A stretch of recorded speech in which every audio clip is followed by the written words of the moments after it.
I'm Diana Falzone, and this is 4 for 4 SciTech, where we discuss 4 mind-bending SciTech topics in just 4 minutes. King Tut's tomb may contain 2 hidden chambers, according to experts.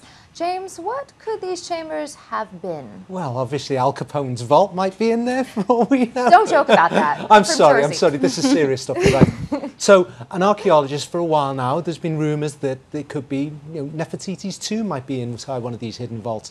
But there's a big question mark about that. Some archaeologists say that her mummy has already been discovered.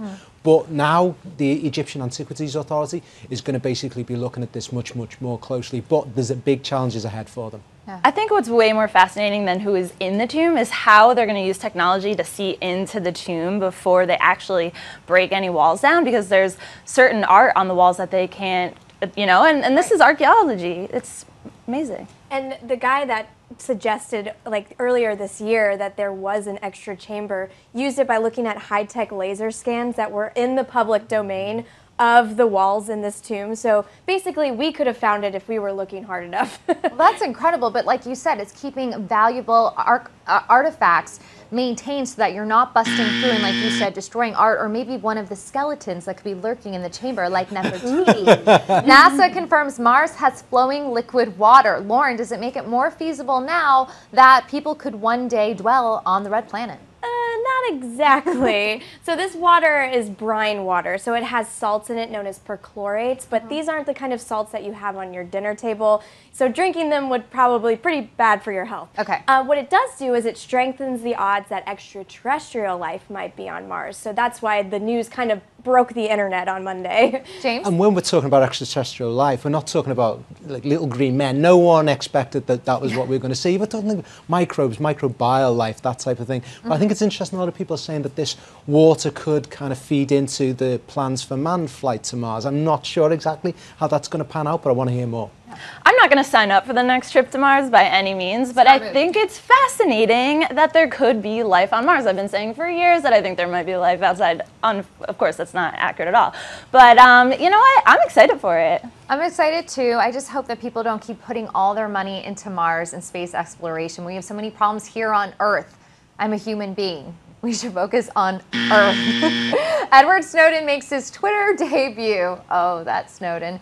Jennifer, should he even be tweeting? You know what? I think that he should be tweeting. You can argue whether he's a traitor or a patriot. Right now, though, Twitter is welcoming him onto the platform. The CEO of Twitter even said welcome in a public tweet.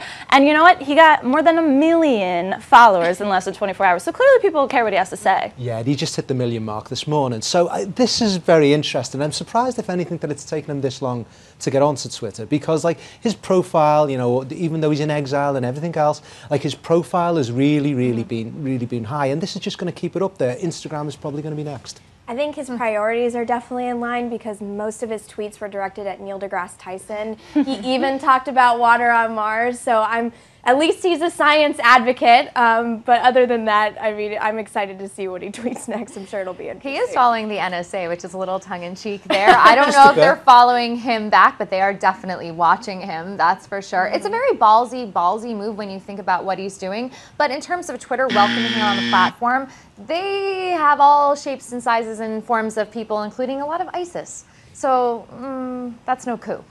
We were treated to the rare phenomenon of the super lunar eclipse earlier this week. It was really breathtaking. Lauren, what did you think? I thought it was spectacular. We got up on our roof and saw it kind of disappear. Unfortunately, we had a lot of clouds here in New York, but it was still pretty cool. And the science of it is just neat. It was a big, bright moon that turned red because of the refracted light around Earth. And I just thought it was one of the coolest astronomical events I've ever seen. James? It was an amazing thing. I was on the roof of my building as well, and all around I could see people also on roofs, and it was kind of interesting to kind of bring astronomy into the public sphere in this way. I was amazed at how excited everyone was about this, and it bodes well for the future.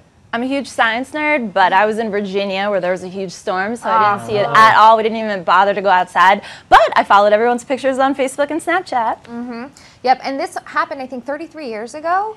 Yeah, 82 is the last one. and we're not going to see it again until 2032 or 33. Something like that. So if you were able to witness it firsthand, it was an incredible, incredible thing. I turned around when my mom called me when I was watching important reality television, and she was like, "Do you see the supermoon?" And there it was, and it was absolutely magnificent.